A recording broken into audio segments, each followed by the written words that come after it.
Continuing following the footsteps of those from the USA that came before us, we learn how to be a disciple in a small farming town in Kansas. Here we go to meet Father Emil Kapaun and learn from those that knew him, as well as from the stories that have been passed down.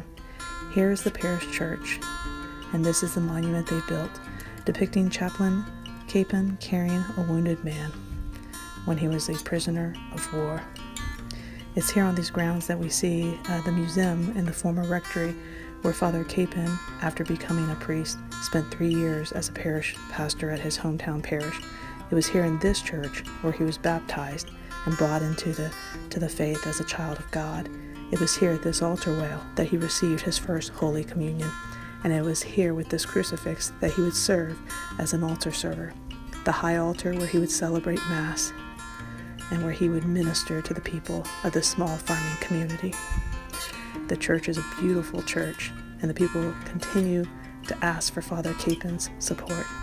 As I said, the rectory now is the museum where there are many artifacts and second-class relics that belong to Father Kapaun, as well as family things that you can see from his childhood in the home there. His family wasn't wealthy, and at that time they weren't able to afford to send their son to seminary. But his local pastor believed in him and believed in his vocation to the priesthood, and the townspeople helped him and supported him in that vocation. One of the important things we all realize is no vocation is an island. All of our vocations interact with one another, and our vocations, when we live them the way that God intended us to live, whether we're called to religious life, to the priesthood, to married life, or to committed single, when we live the vocation the way that God has called us, the way that Father Kapaun lived his vocation, it inspires people. During his time as a military chaplain, not only did people convert to the faith, but really people came to know Christ. They came to know Christ through the way that Father Kapaun loved them, through the way that he ministered to them, through the way that he treated him.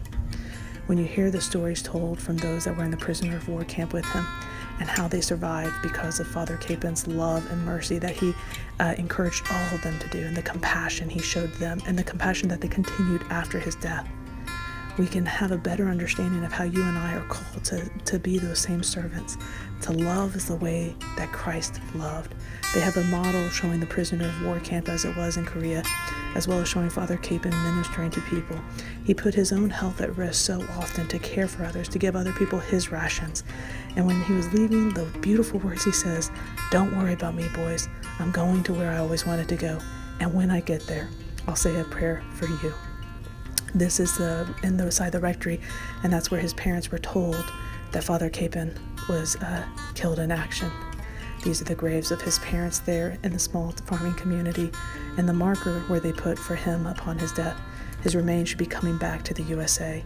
This was his childhood home. His family was so poor that they actually rented the land where they farmed, and the house was moved later on. And one of the things that I love that they gave is at the museum, they gave you a prayer card that matched the exact prayer card from his ordination. Father Emil Kapaun, pray for